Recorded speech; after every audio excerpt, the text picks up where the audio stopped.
And that's how you endear people to you more so than, claiming outright that they're baseless, because then what you're doing is you're asking people to join you in your denial of reality and become delusional with you. And people become offended and incensed by that because it's not really the truth, The news that impacts our community. Join us for unfiltered, unapologetic coverage of the stories that matter most. Black Westchester Magazine presents The People Before Politics Show, the news with the black point of view. Hey, I said I went and got a brand new internet provider, man. I came off of Comcast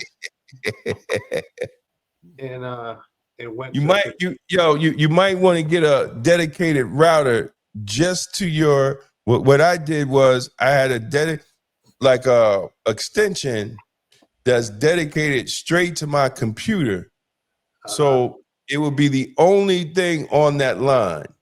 Because I got 40 things, I got like 40 pieces on my joint, because everything now is Wi-Fi. It's Wi-Fi. Yeah, it's Wi-Fi. So I got a dedicated extension. I got my office phone in here in my this is at the house. This is the house setup.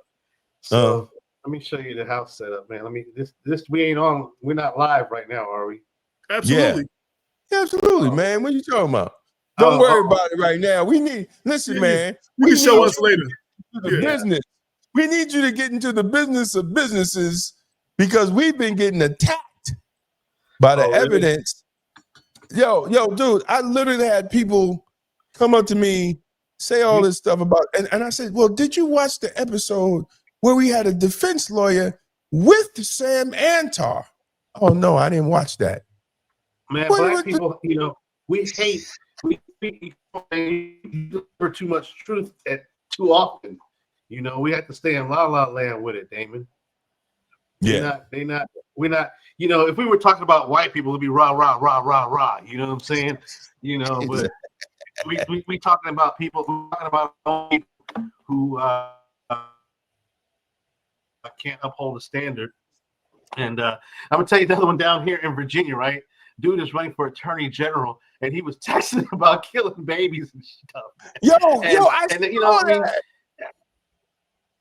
Yeah, and he didn't step down. Of course, the thing becomes, you're trying to keep, do a purity test. You want. No, I just want somebody who's not going to be, texting sociopathic shit. Put the bar there, but you can't say it because if we're black, we get a pass for all the dumb shit we're supposed to do. Yo, I saw that. I saw when what's the sister that's the Republican that's running, and it was some white woman she was debating, and she was like, "You're not going to denounce that? Like you're not going to say that it's wrong." Just like they have their cult of MAGA people, we have our cult, and we're not, what I'm saying, we're not going to question anything, and we can't, this is why so many people are kind of just, fuck it. Nobody wants to vote. Nobody wants to participate because it becomes this allegiance test. Like you got to be in a cult. We can't just call out dumb stuff. We can't find the middle no more. Everything's got to be an extreme. Right. So, well, brother, I know you got a certain amount of time you can stay on, man. But I gotta get right to the nitty gritty with you, man. I sent you the indictment. What was online about the indictment? Yeah, she got in trouble for renting her house to 3 people. That's the core of that. Is that she rented her house out to 3 people. When I was reading it, I was like, okay, it was supposed to be a secondary house for her, which and it prohibited her from doing investment activities with that house of any sort. And that's exactly what she did, put a family of 3 in it. Probably 2 families. A rental property, yeah.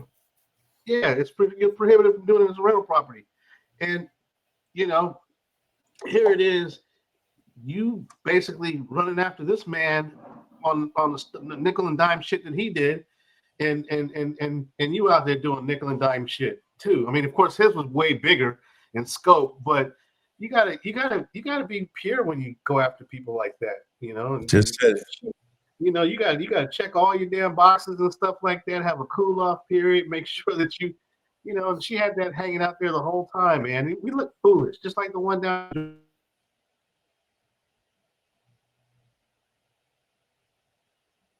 Oh shit! Investigatory, you know, litigation. We moving. Okay. That's him. Me. Yeah. You hear me? Yeah, we losing you. me. You coming in, Yeah, you coming in and out again. like you coming in and out like Max Headroom. Like Let me cut the TV off, man. Let me see if it might be. Dude, listen, Oh, man. Next week, get your ass a dedicated line. yo, to what he just I said. might go up to the office and do it as opposed to. I mean, I had the game on and I have this thing going and I have the computer. Let me see. I got the computer. I got 3 devices just right here going, and I know everybody else in the house is tapped in, but we on.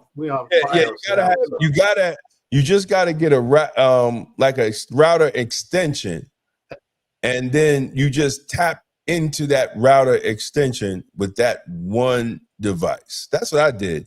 You know, I mean, it's a Google. I think I got it. They gave me an extender with this setup. I just didn't plug it in yet. Oh, that would be the first thing you need to do. Yo, but I want to say one thing. You were saying the amount, and Damon was talking about the amount too. And since it's Sunday, and for all my black people, because you got to do this, that went to church today, the Bible teach you that one sin is no greater than the other. All sins, it don't matter if one was bigger than the other, they all equal. Like that's I mean, I want to get my sins worth. If I'm gonna do something stupid, I'm doing it for a good amount of money, man. Ain't gonna be no nickel and diamond with me, you know. He said he's gonna get his sins worth. You know. Mm-hmm. So listen. I want to hear from a legal perspective. Well, you're a defense attorney. If she was, well, I know the first thing you said when you came on last time, you said if she was your client, you'd have told her to shut the fuck up first off. But it's something to get to the press. But what would your advice? How would you handle this if she was your client? Well, I would have told her to shut the fuck up. That's number one. And then number two, I would sit down and say, listen, we want to do a proper session with them. And let me see if that's your signature. And, if it's your signature, those are what we call immutable facts. I have a grading system of facts that I consider. It's like I call it the 4F system.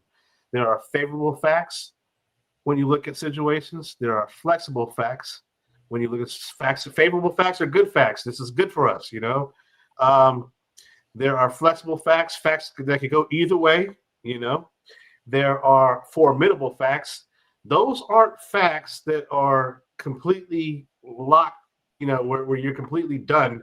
They're essentially facts that are tough for us, but we might be able to squeeze out an argument or two. And then there are what I call fucked up facts. And those are facts that are completely immovable. We call them immutable facts in the legal term, but they're so messed up that you can't do nothing with them besides, look at that and say, we need a plea. This is a plea case. And so right. the more effed up facts you have in a case, the difficult it is to sell to a jury as to whatever your explanation is for this. In her situation, right? In her situation, her attorney's going to have to look at this and say, how can we explain that you signed this document and you're a very intelligent person charged with prosecuting crimes of similar conduct, and you negated to be able to recognize that you were breaking the law when you did this? There's not going to be a whoops, I just slipped my mind or whatever. You signed this document that precluded and prohibited this conduct. It went and did it anyway. You rented this house out. You used this house as an investment property. And that's going to be very difficult to explain and overcome. Now, I would also explain to my client that even though it looks like she might be factually guilty, in order for her to be found legally guilty, 12 people have to unanimously agree that she's guilty beyond a reasonable doubt. And I put 12 in the box, and I'd be looking as they're coming into the jury selection process so I could find me somebody who would empathize with that situation, somebody who would recognize the political overtones of this. And my job at that point would be to try to get that person on a jury so that they could go back there in that jury box and jam up the process. You got to get at least one black woman in the voir dire. What's that called? At least a black woman, and I start building me a profile that's be like, who's the least likely to say, I want to see this black woman go to jail? And just that would be the genuine profile that you just hit. Those are more difficult to find in the federal system, and where she's going to be prosecuted, that's going to be even more difficult because if it's in Virginia in the Eastern District, and it's going to be a tough task. But the very first thing I would tell you, it's going to be different. Stop making this about you. So let me ask you a question, brother. So this video that she put up, what do you think about that? Would you advise her to put up the video and to go on a fundraising spree? No, I think that's one of the most asinine decisions. See, she must be planning on getting convicted and then doing a book tour about the system and how the system's been weaponized and this and that and the other. Because realistically, right, you want to evoke. You want to go somewhere and lay down and hope people forget about your name and don't come in there with a whole lot of who does she think she is. And those types of messages are going to create that type of sentiment towards her. Who does she think she is? She must think she's above the law. And that's going to increase the likelihood that some of those people are going to show up on her jury, as opposed to forgetting about it. And that way you increase the, I know you can't forget about what you favorable to you. Every single thing that's going to be favorable to you is used, and that's those types of videos aren't really going to be favorable to you at all. So, really, it's funny that you said, "Who does she think she is?" And people have often criticized us for being critical of her. And when she was running, and they were in the primary season, it was like 4 of them running for the Democratic thing. She came into our studio. We had when we were doing the show in the studio in Yonkers, and she came in the studio with that air of, who does she think she is? Like this is like, it's a foregone conclusion. Like this was beneath her to even be here. Like she was doing us a favor by being there. And that was my first interaction with her. I didn't know her as public advocate. I really didn't have any run-ins or opinions of her. My opinions began to get formed that day with that air that she came into our Yonkers studio with. And I was like, yo, like, and then, the other ones, the other sister, Alicia Eve, she came in humble. She broke it down. She answered the questions. And I thought she was the better candidate, but, she was the least known. But when you compare them, that's how she came in, like that air of, I almost had that feeling like, who does she think she is? Like, you know what I'm saying? Like, and I bet you the focus group was done for her to have to. So the real elite criminal defense attorneys would sit down and do a focus group as to appearance and as to body language of how people receive your client, so that you could try to and find out what specific types of people would feel beneficial towards your client. I bet you the majority of people that are middle class and maybe even some upper middle class people would feel, because there's a lot of elitism inside amongst our black politicians. They have this sort of sense of they have arrived and they're beyond the average struggle. They send their kids to private school, and everything that we talk about is not something that they're going through, and they're almost talking down to us. And so I would imagine that she carries some of that that type of flavor with her. And I have not met her, but to hear your interaction with her is not surprising. I did think that the video was kind of along the lines of, you know, that flavor of genre of a person that, you know, she's gonna in the end, that stuff's not going to work for her. That's actually going to backfire, in my opinion. You know, it's not going to endear anybody to her, and it's going to cause people to have a preconceived notion that she thinks that she's above this. And reality is that if we're just looking at it factually, not even legally, okay, let's just look at the facts, because the facts are different than the law. Factually, she did sign this document that says that, you know, she was not going to do certain things. And factually, she did those things that the contract calls for it not to be done. And so once we apply the law to those facts, a reasonable juror could find her guilty beyond a reasonable doubt of a crime. And so that's not a rare occurrence. Like, that happens every day in America, right? That a juror can find somebody guilty of a crime. Now, the question is how can you get a jury or a juror to feel that even though she broke the letter of the law, she didn't break the spirit of the law? And that's what you want to try to see if you can do, is if you can find somebody. Well, let me ask you a question, John.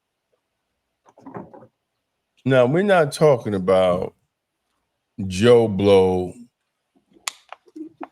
who was just trying to make a buck. Like, listen, man, let me just rent this joint out. Talking about a lawyer. Yeah. A lawyer. Not only a lawyer, but the top cop in a whole state. Yeah. How do you like, as a defense attorney? Well, first off, I'm gonna need 50,000 just to even think about some shit like that, you know.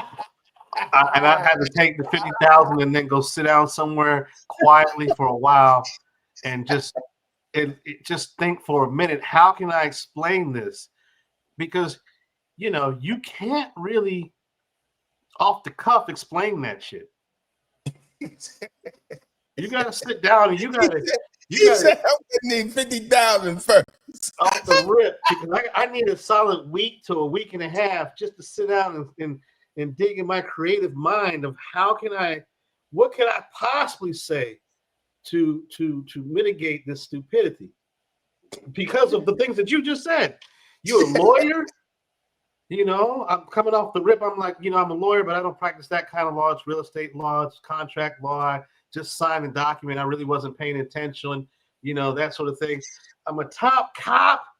You know, I've never really prosecuted, even though, you know, I've never really prosecuted mortgage fraud and this and that. I know that. No, wait, she did. Oh, shit. Because I had a guy reach out to me. Mm-hmm. He reached out to me because he saw one of the videos I did on YouTube about Tish James. So this was his scenario was a friend that he knew, acquaintance, had an estranged wife. They wasn't divorced, but they were separated. Their house was going into foreclosure. And the guy came to him. He said, listen, you know, it's going into foreclosure. He does real estate. He buy homes, flips them, and all that other stuff. So he said, look, this is the process. I'll give you 20 grand. You put my name on the deed and we'll work out selling, you know, getting the house sold, and we could make some money. The straw deal. Right. Exactly. That's what he said. The estranged wife found out. Now, she ain't been around for 10 years. She takes him to court locally. She tries to get him for criminal. The judge said, this is not a criminal case. This is a civil case, because you got to straighten it out. The house is going into foreclosure.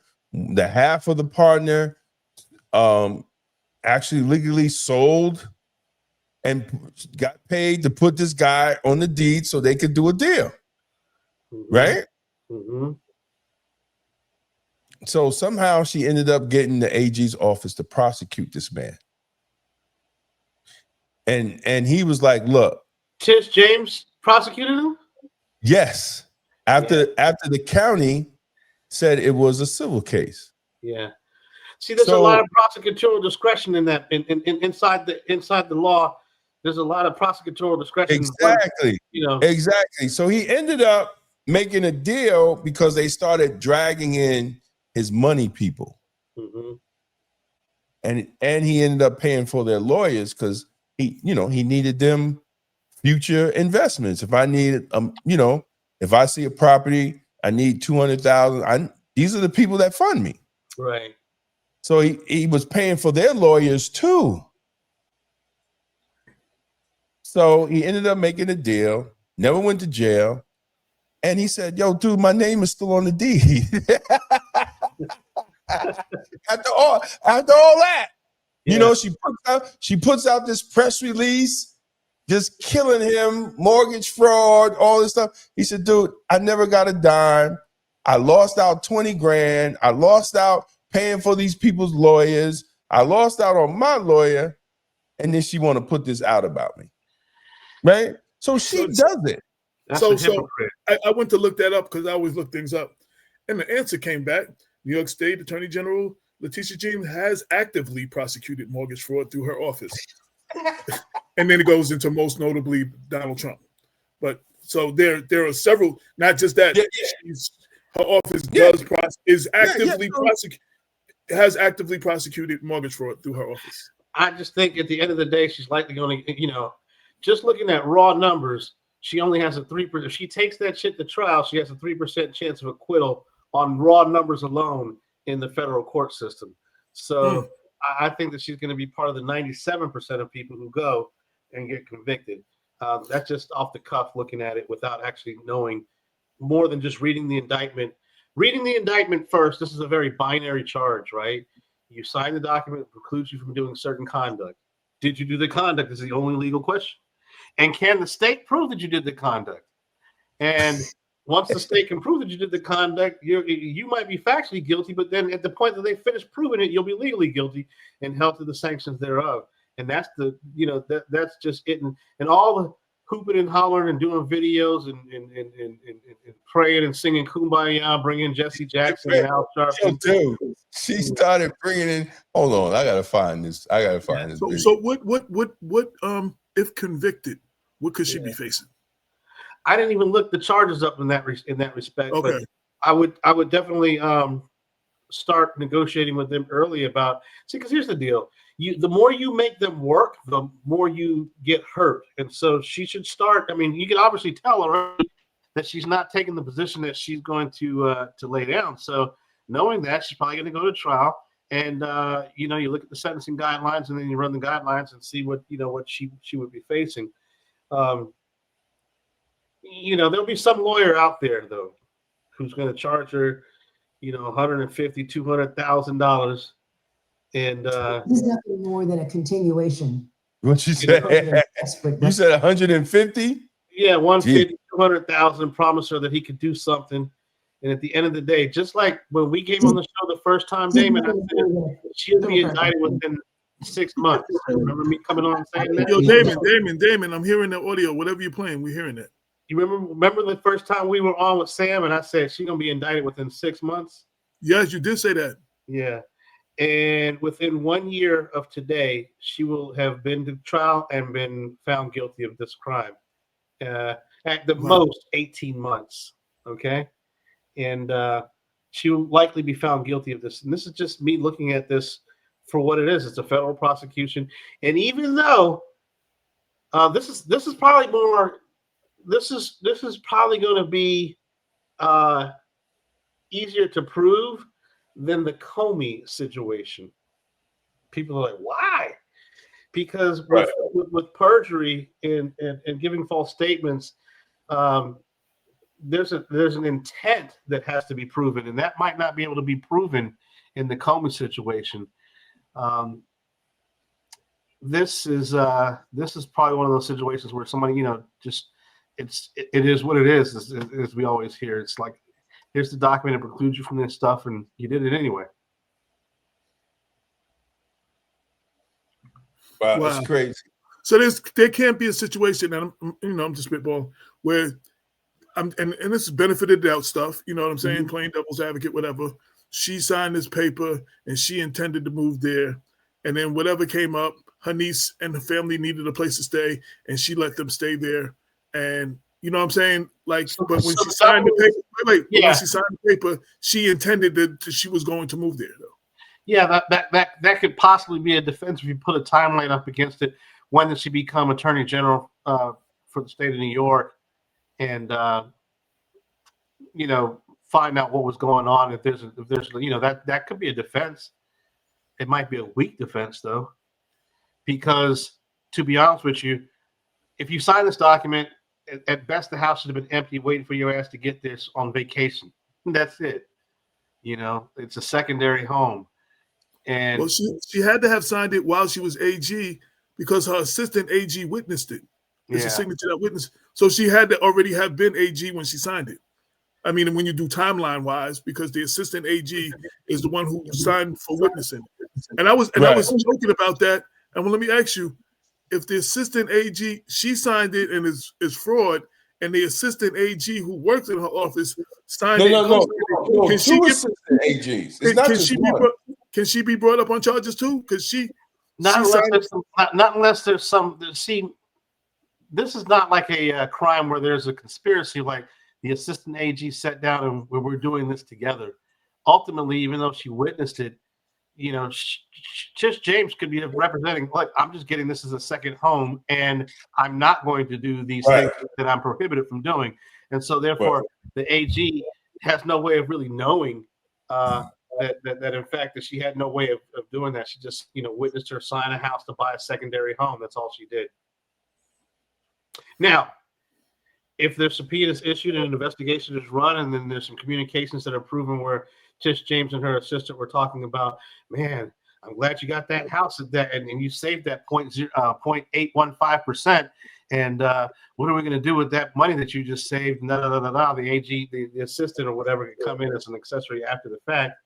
But this is not like one of those situations where somebody did some planning to be able to know up on the front side of it. So if conspiracy is out of it and accessory before the fact is out of it. And to be clear, the Donald Trump situation was a civil suit. Is this a criminal suit or a civil suit? This is criminal, and that's you're exactly right. Now, he was found guilty on a couple of things that were criminal, though. I thought he had 34 counts that were criminal. That was with the women. That had to do with the women, didn't it? The accusation, whatever, with the women. There was prison time that came with that. Right, but I'm saying what she did for the case that she did was civil, not criminal. Right. About the fraud. That was his 34 counts was for the hush money. And what she prosecuted him over was about the representations about his properties and stuff like that. So, and taxes that he didn't pay on those properties. So so that was civil, not criminal. So that's why I was asking, is hers criminal or civil? Yeah. Now, so for I understand, no other AG or whatever wanted to take that case until she found somebody who he had to keep going around to find somebody to take that case to bring them charges. Just looking at that, when those people came into office, she campaigned on getting Trump, and if I was an AG, I understand that you have an obligation to enforce the law, but you also have an obligation to use the resources of your office wisely, and you also have an obligation not to use the resources of your office selectively and vindictively. And exactly what she did with him is exactly what's being done with her. And so, he top queued her ass just like she top queued him. She put his name to the top of the queue and said, we're going to prosecute him. and he did the same thing. It's just no longer fun when the rabbit has the gun. Exactly. You know. So that's crazy. I'm glad to have you on here breaking it down, because I heard, without people, again, sometimes people don't read and they just hear. And I've had somebody get real emotional with me talking about, yo, it's just political retaliation.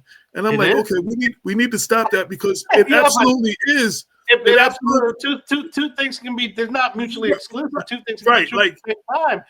It's political and it's actually a crime. And so exactly, his was the same thing too. It was political. His prosecution was political, and it was actually a crime. And so the thing is that we're just not used to seeing the whiplash come right back that quick. But no one can say that this is not political. It is political, and right. And I was trying to say, just because it's political retaliation does not mean that she didn't do anything. Right. Like, that's her signature. Unless she can prove somebody signed her name for, that's her signature. Right.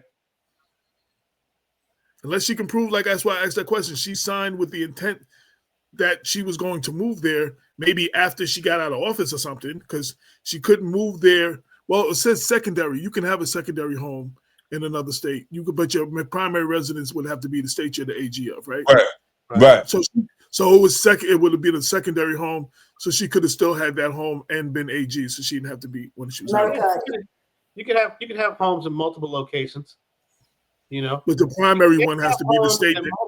You can have. I'm positive that there are literally hundreds, if not thousands, of professionals and politicians that have a resident home in their state that they've qualified to become a public official, and a secondary home in an entirely another state, another jurisdiction. That's not against the law. What is against the law and what she's charged with is very simple. Having a secondary home for the purposes of renting it out. That's when the mortgage was taken, and the money that she did this for is really, really stupid. It's 0.815%. It's less than 1% of interest. I think we have a state we have a U.S. senator here in the state that represents the state of Maryland that has a property in D.C. and took a tax credit on the property in D.C. And I'm surprised that hasn't. I mean, with this crew and the Pam Bondi crew and them that's in office, I'm surprised that he hasn't come for her either. And for those who watch the show and are local, like you said, elected officials do that all the time. Elliot Engel, who was the congressman before Jamal Bowman, he was accused of never being in his district because he had a home in Maryland, which is, I guess, when he was in D.C. and he was there mostly there. Towards the end, he was there more than he was in his district. And that was one of the criticisms. But, I was just using that as an example. Politicians a lot of them do have a second home, where so we know that from, that's right here at home. So, I was using, but his New York home was his primary residence, though. It was like, he didn't rent out the Maryland home. That was just when he was down there. He had to come all the way back to New York. That was close to this D.C. office. And that's for her. I don't see how she's going to overcome it, but I do think that maybe a jury might say, this is political, and we just don't want to see our justice system used this way. And one or two people might say we're gonna vote to acquit, even though we know that the law's been broken. At the end of the day, the jury's the one who has the last word. And that's I was going to ask you that. It's funny what you just said, because everything is political now and everything is so divisive, and there are groups of people that are just tired of the whole thing. Some people might see it that way. What you just said, you might be able to find some people for the jury that see it that way. Yeah, it's jury nullification. Just you're trying to get them to forget about the law and just go with how you think, feel, wish, believe, hope, and desire. Now that's going to work really good until what I always tell jurors. If we don't have a process if we don't do our jobs the way that it's supposed to be done, we might as well go back to having lynch mobs, because at that point there can be no consistency expected out of the criminal justice system, because we're just moving on how we think, how we feel, how the emotions of things, as opposed to what this truly is. If she gets convicted, it's really no big deal. You broke the law, you get convicted, you get a suspended sentence, you get some community service, you do your time, and you go on with your life. And teach your kids not to to do the dumb shit you just did. Now, if convicted while she's in office, that would she would have to probably couldn't hold her seat, even if she didn't do jail time. But is that something she would get disbarred for as a lawyer, though? Would she be able to still practice law? The thing about that's a good question. The thing about practicing law is with a bar, with the grievance commission or whoever's the licensing agency in the state of New York deem this one of these crimes of moral turpitude. There very well could be a good explanation that she just wasn't paying attention and this was a mistake. This is not really dispositive of her being like a bad person. This is really this is somebody who's either trying to take advantage of a situation or was extremely sloppy with what she was doing, and somewhere in the middle is more likely where the truth is with that. But the reality is that she's not she could fight for her license. There's been people who've been murderers who became lawyers because they had some time and distance between their crime and their rehabilitation, and then they were found fit to practice law. Yeah. Just curious. Here's hold on a second. Here's some breaking news in New York. Attorney. I think this is her response right here. Some breaking news in New York. Okay, it comes in and out.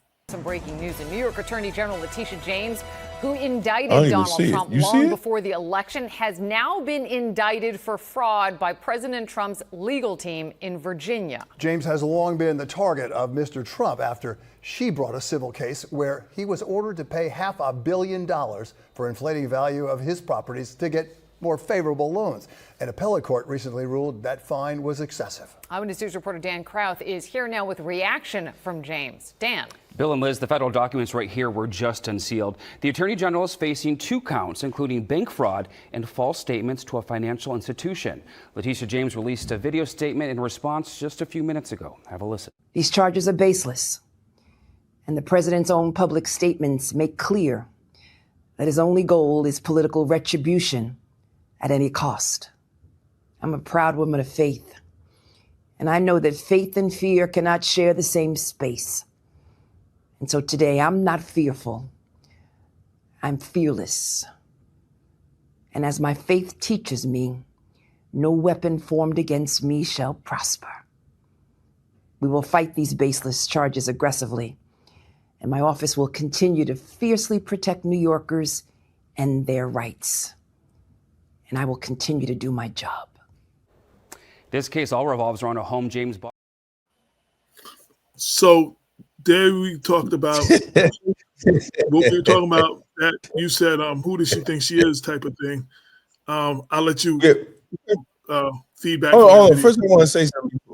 Right before John says something. I've been dealing in politics for 30 years. Every time a politician start quoting God, they did something wrong. Listen, I just want to say that now. Kick it, John. I just want to say that. Man, I'm not trying to be cynical. I don't wish bad on the sister. You know what I'm saying? Neither. But you know what's sad about this is that we all know, but she caused it. Yeah, this is the charges are not baseless, right? If in fact the document's signed, and I saw the document, we all saw the document. Okay, they're not baseless. Right. And 2 things can be true at the same time, which means that the charges are valid and they were politically queued up in the time period in which they were done. And so if you want to be accurate, say, look, I may have made a mistake, but the way that they're coming after me for this mistake has to do with me coming for him for his conduct as well too. And so just own it. And I'd rather see somebody own it. And that's how you endear people to you more so than, claiming outright that they're baseless, because then what you're doing is you're asking people to join you in your denial of reality and become delusional with you. And people become offended and incensed by that because it's not really the truth. The truth of the matter is that we have those laws set up so that those loans are set up so that we can spawn growth with secondary homes that are not used for investment purposes. Investment loans have a higher risk associated with them, and therefore they have higher interest rates associated with them. This was set up for somebody who was looking to do a certain thing of like having a secondary home. Say, look, in my moment of weakness, I got sloppy. We did rent this house out. I should have refinanced this before. My intention was to refinance this house and get it out from underneath the Fannie Mae loan, because my initial intention was to have a secondary home. And now I'm spinning up in the lawyer mode. That's some good bullshit. Letitia, if you're out there, give me $50,000. We can rock with it. My intention was to lease the house, to have the secondary home. And I got caught up with work, and I was going to refinance it at some point. And here's the document showing me trying to refinance the home, and I just never got done doing it. So,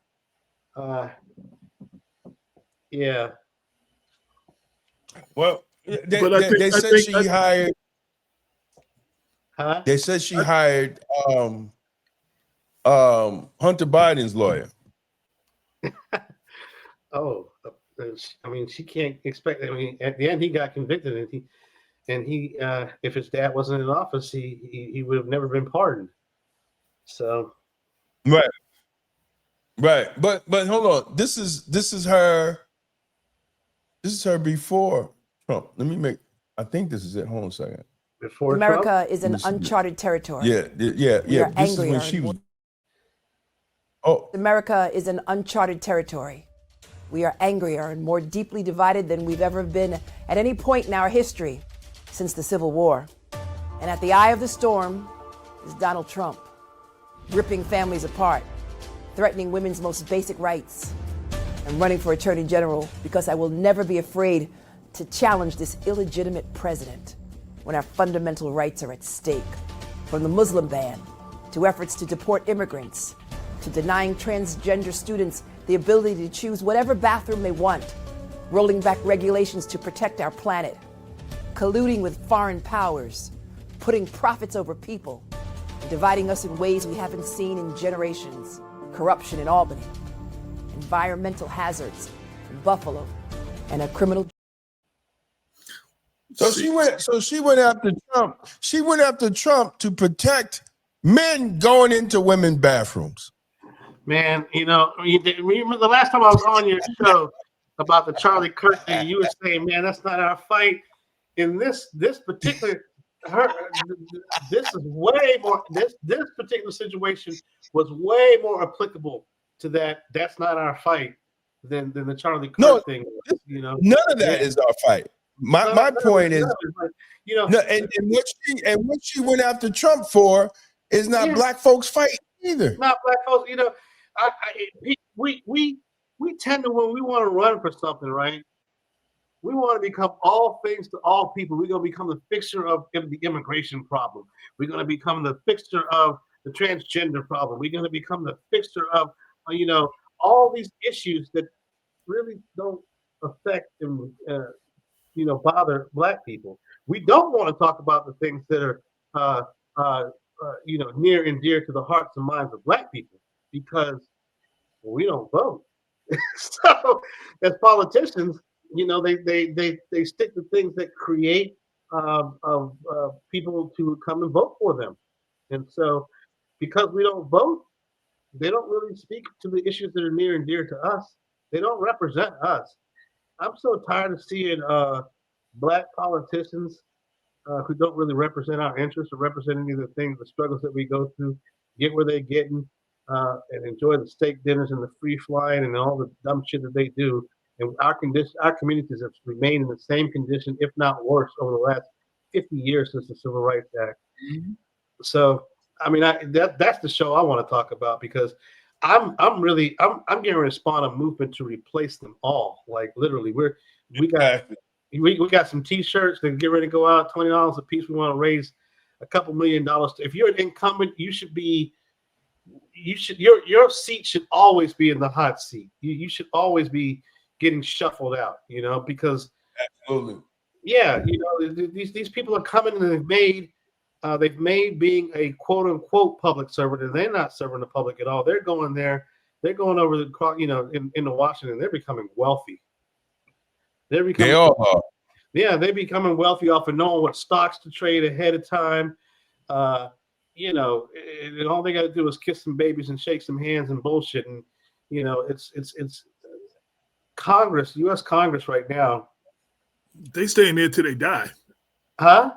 The Congress is a retirement home. Like you just they don't want to come up out of there. We got the Eleanor Holmes Norton over in D.C. She's a fossil. She has served her time, but she still feels like she's like they own those seats, right? And that's the problem that I have with it.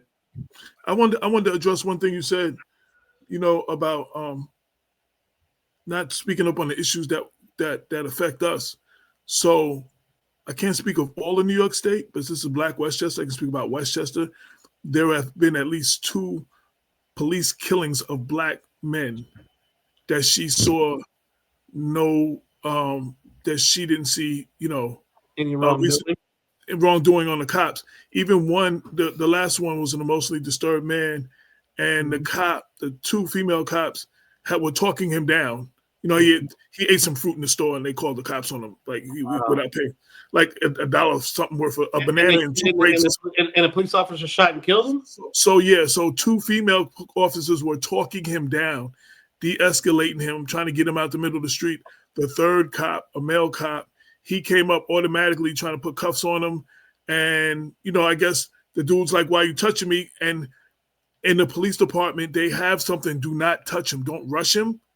This is not somebody they have history with. So anyway, there's a struggle. He goes to the ground. The white cop goes, "Gun," and then shoots.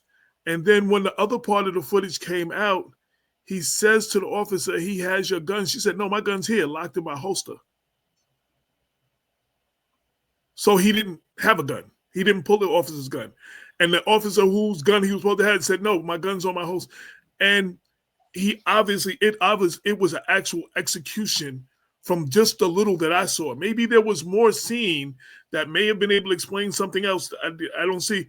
She saw no charges in that one, no wrongdoing in the department. So what you're saying is, fighting for these other things that are not our fight. For me, criminal justice is always a fight for me. And, and I always demand that of our DAs or our AGs or whoever is in those positions. That's what we fight for. And 2 cases, actually, the funny thing is, not funny, the sad thing is, both of those cases were in New Rochelle, New York, after George Floyd. Wow. George Floyd could be the metric, like, we're not going to have this no more. Both of them was New Rochelle police after George Floyd. So it's that's how me and Damon and you met was through the work I was doing through the National Association Against Police Brutality. Mm-hmm. I've always believed in independent investigations. I did believe in the attorney generals of states conducting the investigations, because generally speaking, they're once removed from the local scene. There has to be an independent body for police shootings and killings, rather, to do the investigations. Did she find that? Did her office actually do the investigation, or did she?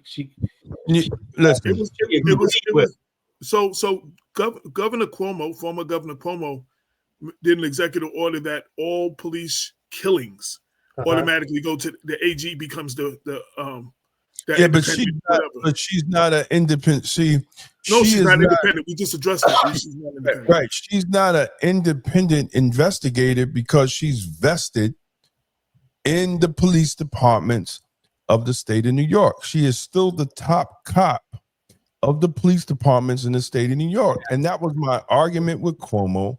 That was my argument with the state assembly and the state senate. What the government and Cuomo knew better. He knew better to even do that. But what he did was he named her, but then he challenged the legislature to create legislation. They never did. Yeah, just like we have attorney grievance commissions to look at lawyers, we have medical review boards to look at doctors. Right.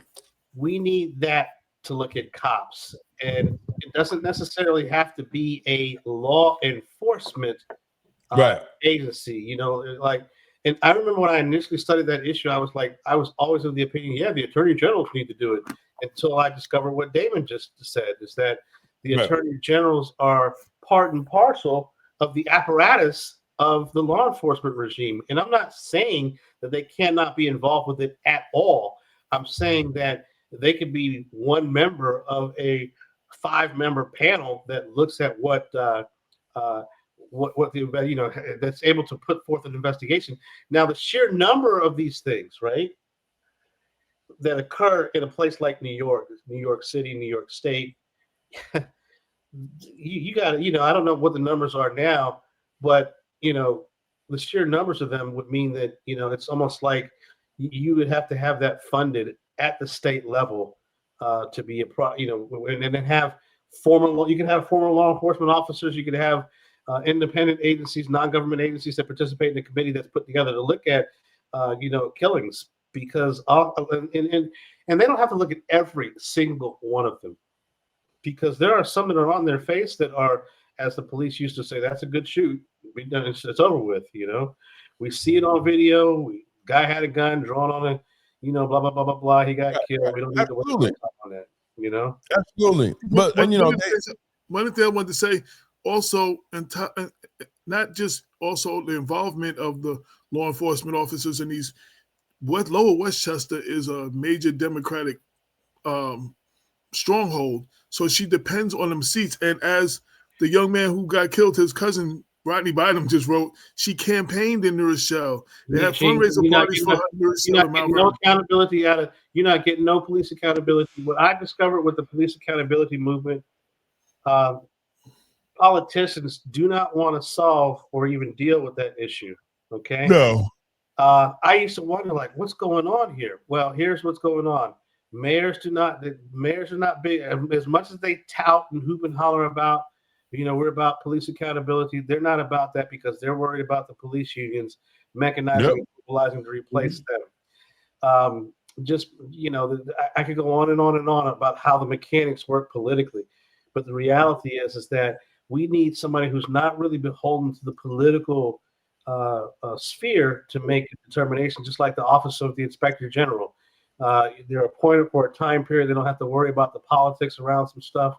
They're going to be there and they're going to make the decision, inside their own little bubble. But we don't have that in any state. None of them have that.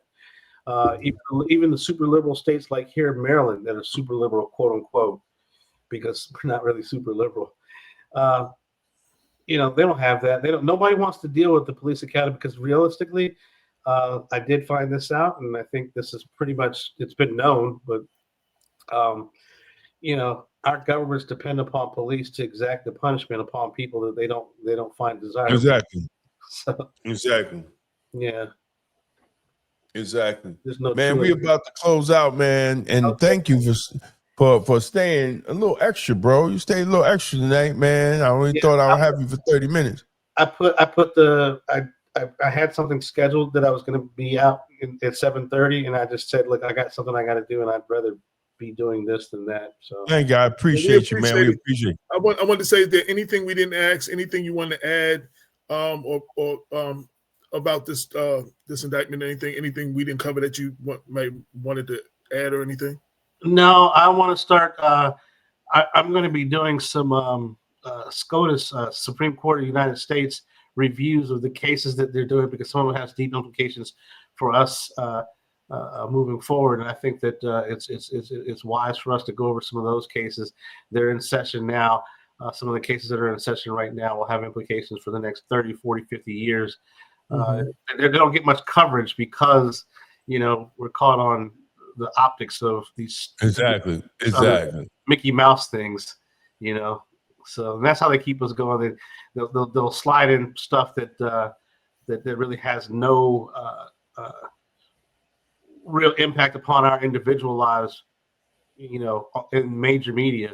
But in reality, there are things that are being done at the Supreme Court of the United States right now that absolutely will have deep impacts upon the lives of everyday citizens, particularly Black folks. All right. Well, we're here, brother. You do your review, and you see something you want to come on here and talk about. Let's have a discussion, please. You got to open door. You already know you got to open door. So, and I agree. Those are the things those are the conversations we're not having in our communities, and we're not. Our people need to be involved in those conversations, have those conversations. So, thank you. Thank you. Okay. All right. All right, take care, guys. Man. Appreciate you, bro. Well, that's it. Man. That was good. It was a good conversation. I'm done. I'm tired. Well, we know you're done. I'm done. I'm tired. I said what I had to say. Don't send me no goddamn articles from the New York Times or any other platform if you didn't read the articles that we wrote about it. Well, I mean, if you're going to comment, I'm going to end with that. I have no problem with you criticizing something I wrote. We can have an engagement. We can have a debate and keep it respectful. But do us the respect to have read what it is you're criticizing or have listened to and watched what it is we supposedly have said on the radio. You watch the show. Don't just be coming because you heard something. Because I'm going to tell you, my patience level is getting less and less. And I might hurt your feelings. Like I might just, my response, I don't care. If you're not going to give me the respect to at least listen to what we did and what we wrote before you just start running your mouth, I really don't want to hear from you. And I know you probably expect that more from Damon than me. Y'all be 60 in February. I don't give a fuck. Switch is turning on more and more. There's no dimmer on it no more. So I have a very low tolerance for bullshit, and I'm just gonna leave it at that. Well, that's it, y'all. We are here, Black Westchester Magazine. Check us out. Monday is the Black Economy. Tuesday is the Publisher's Desk. Wednesday is Wellness Wednesday. Thursday is Motivational Thursday, and Friday is the Friday morning cheat code so you could get through the goddamn weekend with some guidance. And Sunday, we're right back. And also, because I'm waiting for ads from a few people. One person actually paid and didn't give me their artwork yet. The paper will be a couple of days delayed, which means that you have about 2 days, 3 days tops if you still want to get an ad in this October issue, which is the last issue before the election for any candidates. Our November issue will come after the election. So it's the last issue before the election, and this is part 2 of the 11-year anniversary. So if you want to get that in, hit us. You know the email, blackwestchester@gmail.com. Hit us with your ad and your payment in the next 2-3 days. If you want to catch this issue, we still got some spots. If you already took out an ad, I need your ad, man. If you sent me an ad and then send me a check, I need your check. So, all that. All right, we out of here. Peace out. Got a sweet tooth? Come to Cupcake Cutie Boutique in Mount Vernon, where every day is a reason to celebrate. Fresh homemade cupcakes baked with love. Stop by 8 South 6th Avenue and taste the cuteness today. Are you ready to put your brand in front of the people who matter? Black Westchester Magazine is your platform. With over 90,000 monthly website readers and more than 250,000 YouTube viewers every month, we give your business unmatched exposure. From email blasts straight to our subscribers, to video commercials, website promotions, and targeted campaigns, we've got the tools to help you connect, engage, and grow. Whether you're a local business, a national brand, a rising entrepreneur, or just promoting an upcoming event, Black Westchester is where culture, community and commerce meet. Contact us today or scan the QR code and start building with us.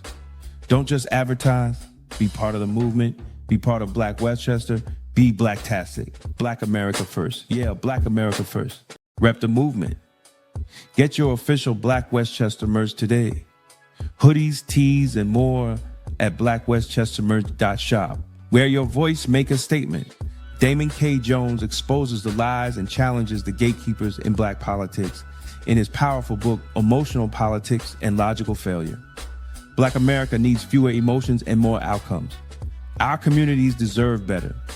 On sale now, get the book or audiobook on Amazon. From the streets of Westchester to the heart of hip-hop, discover A.J. Woodson's powerful collection. Black Westchester, the origin story. We got our own thing. Hip-hop from the 9, 1, 4, and Black Westchester celebrate Black women of Westchester. Available now at blackwestchester.com and on Amazon.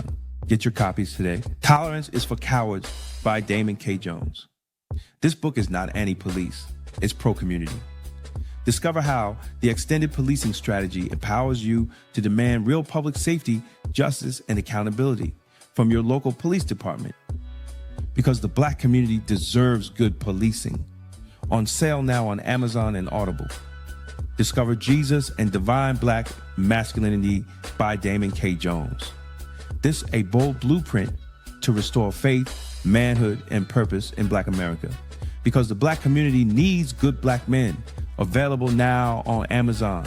If you found this video informative, don't forget to like and share it with others who need to hear the truth. And for exclusive content and behind-the-scenes access, join the Black Westchester Magazine YouTube membership club today.